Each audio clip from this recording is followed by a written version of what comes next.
Hi guys, I got some random news for you. So yeah, let's get it started.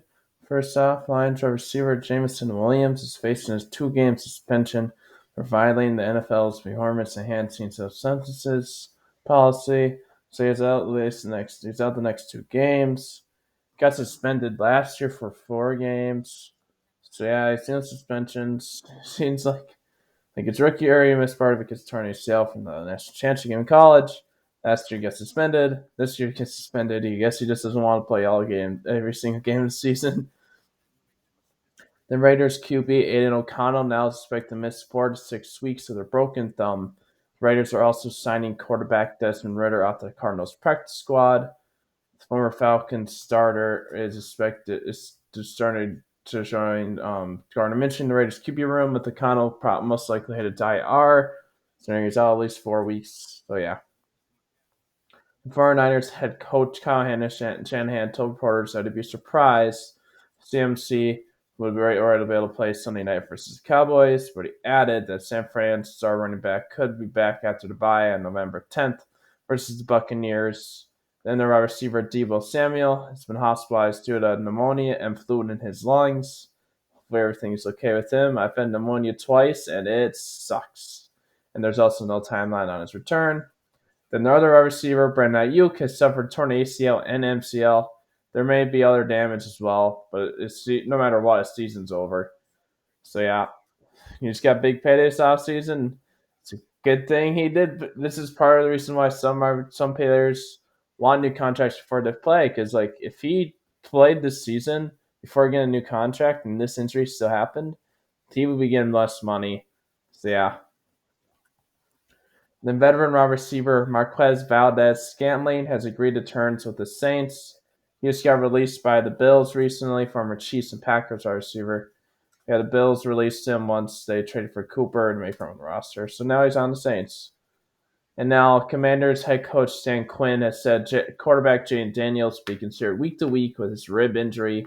It's not considered to be serious, but does require treatment and monitoring throughout the week.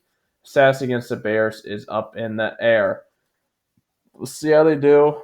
Like they did good. Their offense looked fine this last week, but it's also against the Panthers. So it's like that. How much that's not saying a ton. We'll see how they do because the Bears have a great defense. The Chiefs head coach Andy Reid has already said Juju Smith-Schuster, our receiver, hamstring has already been ruled out week 8 versus the Raiders. So no wide receiver injury because they don't already have enough.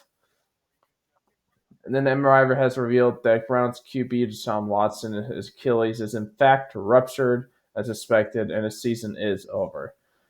If you're a Browns fan watching this, I do not think you're sad. Like if you're probably rooting for this just because he's not been that good. And then yeah, we'll see how Jameis Winston does.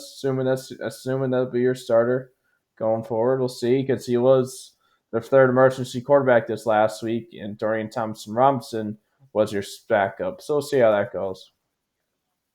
The 49ers attempted to trade for Broncos wideout Cortland Sutton during the Brandon Ayuk saga this offseason, and now are in position to potentially reignite those efforts with Ayuk done for the season. Now, obviously, Debo dealing with his pneumonia, but it is unclear if Denver is willing to trade Sutton. But the Niners should probably at least make inquiry because, like, with all these injuries to our receiver room, you could use help because Dron Jennings is injured as well right now. We'll see what happens there. The Bucks wide receiver Chris Godwin is scheduled to undergo an MRI this morning, determined the damage to in full extent performance surgery is dislocated ankle. The most likely will end his 21st season. It's not for sure thing until they come out and say it. Sounds like, but it sounds like it's pretty for sure thing. It just until they do for this, you never know.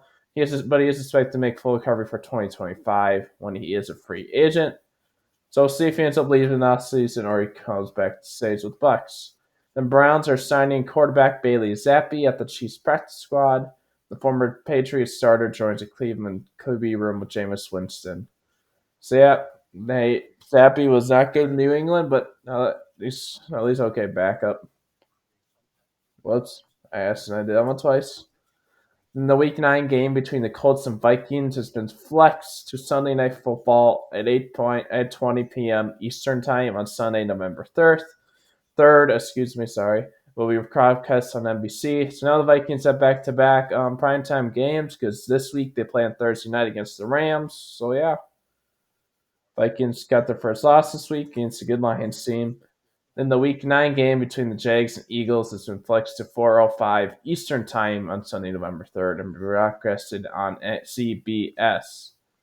So yeah, that's another one. That's it for time changes. The Giants QB Daniel Jones will remain the team's starter moving forward per head coach Brian Daboll. He was pulled late during Sunday's 20-3 loss to the Eagles in favor of backup Drew Lock. See how much longer he stays a starter, but just like I don't think Drew Lock could be any better. I just not that big a fan of Drew Lock at this point, but who knows? An MRI yesterday revealed that Dolphins wide receiver Braxton Berrios tore his ACL per source. I found that's not after Schefter's, but he just said per source. Then the team has placed him into reserve. There's no additional ligament or meniscus damage, so obviously, torn ACL, you're done for the season. Sucks for him. This says they have a lot of depth at receiver because also they got Tariq, they got Waddle, they have OBJ. Like the wide receivers have done great this year, but they haven't had good quarterback play for most since Tua went down. Then Seahawks wide receiver DK Metcalf, who left Sunday's win over Atlanta with a knee injury, suffered a grade 1 sprained MCL and now will be considered week to week per source. So we'll see if he ends up playing this week. Who do they play this upcoming week? So yeah, they played the Bills this week at 3:00. So that's a big game. So we'll see if he ends up being back. They could really use him if they want to have a chance of being the Bills. We'll see what happens. But yeah, that's it for this video. Thanks for watching. Hope you have a good one.